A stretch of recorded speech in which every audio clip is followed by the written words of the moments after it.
Hey guys, I'm at store 974 going to collect my parts for the dream build, and I'm right outside the store. This is the entry you can get directly from the street and you don't need to pay for parking. So this is when you need to go if you don't want to pay for parking again. So let's get to it. So yeah, I'm entering the store and hopefully I'll get all the parts that I need. I think I've already planned out the parts. I checked if they are in stock. So let's go get it. Hey, see what I found in the store. My chair, just in blue and white. Now to collect the parts, I'll use the build checklist available at the store. So this makes my life easy. Now first the CPU, we have the 12700KF. In my opinion, this is the best bang for the buck CPU. Then for the motherboard, we have the MEG Z690 UNIFY. This is an amazing motherboard and you definitely should go for this one. Then for the GPU, we have the MSI Gaming Z Trio 3080. This is the Lexar model. Then for the RAM, we have the T-Force Delta RGB in white. This is a 6200 MHz DDR5 RAM kit. Then for the storage, we are going for the Lexar NM800.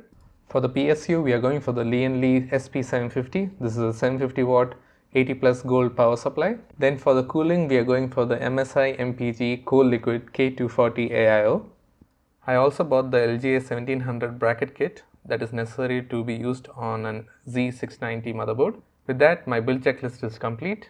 Just the tower is remaining. Here is my tower, basically the Meshlicious case. I also got the tempered glass and the PCIe Gen 4 riser that I will be using in this case. So yeah, Reg here, help me out. Hello. Hey. How you well? So yeah, he helped me source out all the parts and made my life easier. Yeah, please come to store 974, guys. If you want to build your PC, just look for me. It's Reg. Now that I have set up my work area, I need to get all of that into just that. Hey, so this is future me. While I was doing the editing for this video, something special came up. So stay tuned to the end to find out what it is.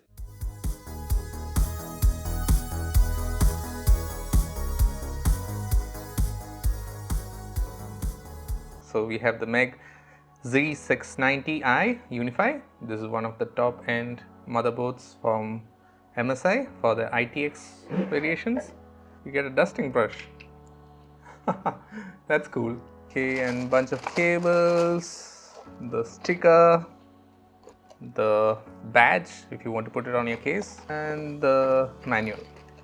Let's put that back. I just love the clean black look. So yeah, it has a single 8-pin for the CPU, and then you have the single PCI slot for the GPU, two RAM slots, and of course the CPU. And we have two slots over here for the M.2 in addition to one at the back.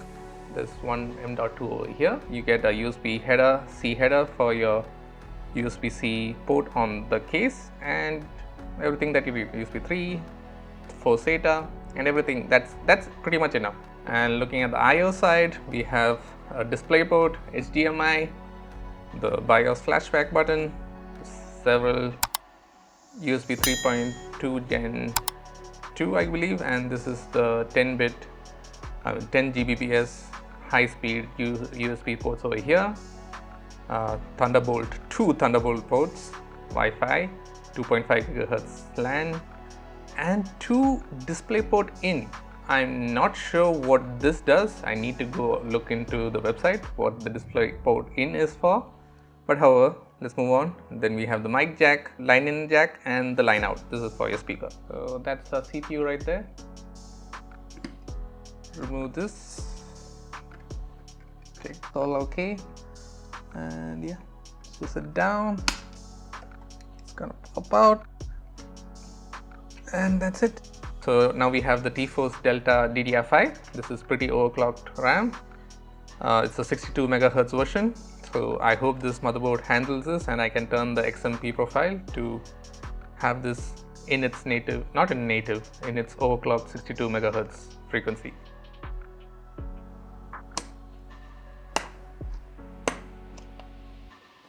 For the M.2 SSD, I'm going for the NM800 from Lexar.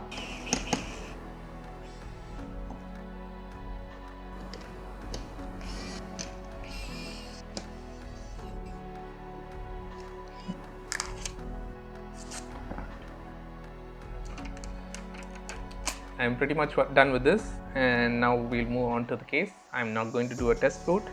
I'll just put it onto the case with the AIO and then do the test run. Hopefully everything works out. I think I've done everything properly. To the case. So you get HDD brackets, bar for the GPU, a right angle HDMI cable, about 4 zip ties and screws, and a buffer, QR code to how to share the build, and the manual of course. Need to remove the riser. Let's get the top out. It's just push pins, so pretty easy. So we are now removing the 3.0 cable, the 4.0 cable. It's already come pre-bent. So yeah, it's from LinkUp. I've seen this product in Amazon. Drop the link in the description down below and you can get this. So if Lian Li trusts this company, then I'm pretty sure their products are pretty good. I tried to put the GPU in and I found that it won't go in the initial slot. I need to move the GPU a bit lower, right about here. That should do it, and hopefully then I can run the included HDMI cable.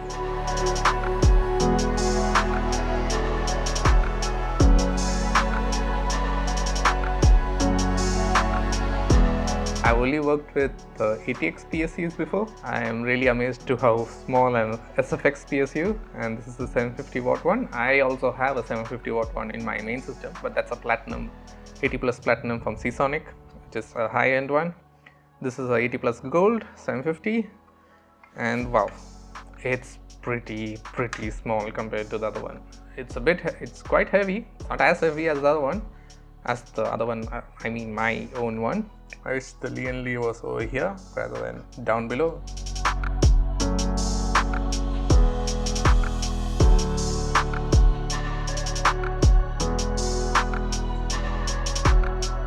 So we'll move on to the AIO installation. For that, I need to get the MSI Liquid K Series LGA 1700 bracket kit, and the instructions are with the QR code. Opening it with the QR code, you see that the instructions are there.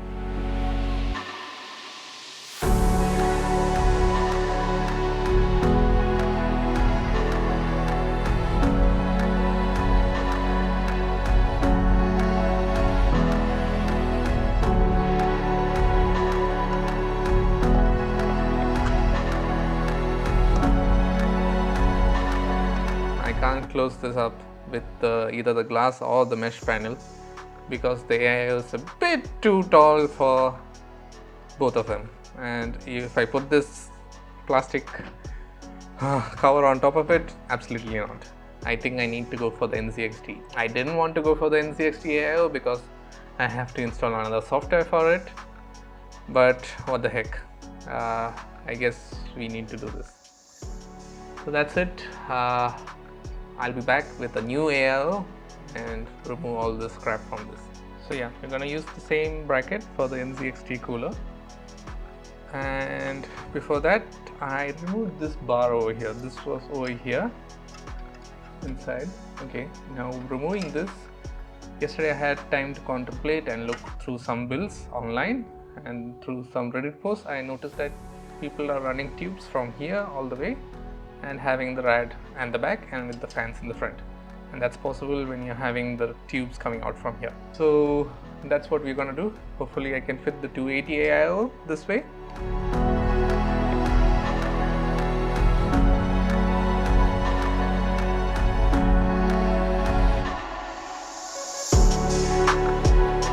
I think I'm done.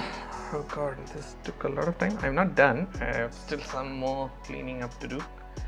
Cable management, and still to decide if I'm going to use the ARGB strip. Hopefully. Oh god, please work.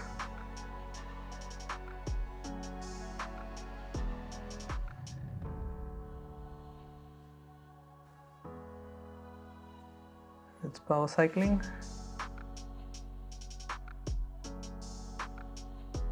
Oh god. Yes. So it is detecting 12 Gen, 12700 KF, memory 32 GB, and it's temperatures are looking good. Now that the build is complete, you guys can check out these glamour shots of the build.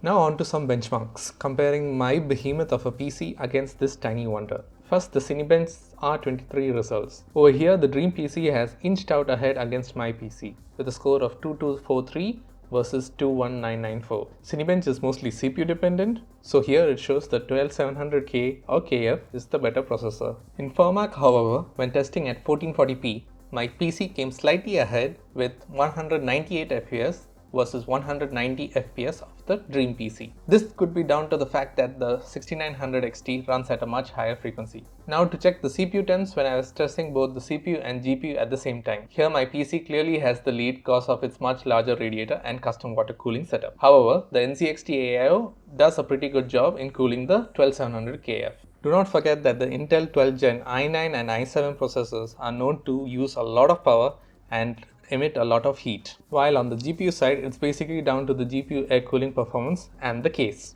Despite the Meshlicious case not having external fans feeding air to the GPU, and it's in a case in the size of a shoebox, the GPU temps are really good. Finally, into some gaming FPS benchmarks. Here again, it's the Dream PC that comes out on top, but not by much.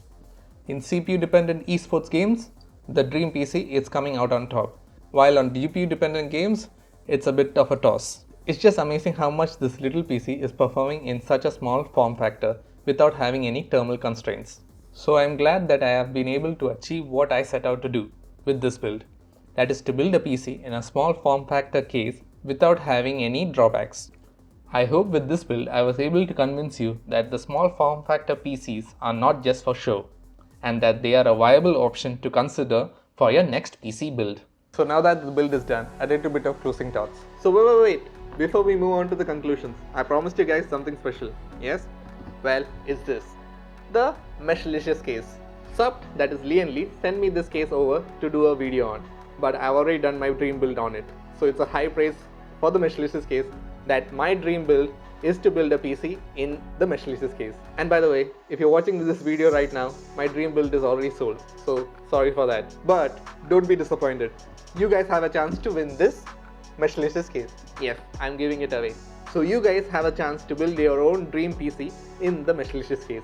So if you're living in Qatar and you want to have a chance to win this case, click the link in the description down below to get yourself registered. So let's get back to the conclusions. I'm very happy with how the case is. The Meshlicious case is very easy to build in, up to putting the AIO in.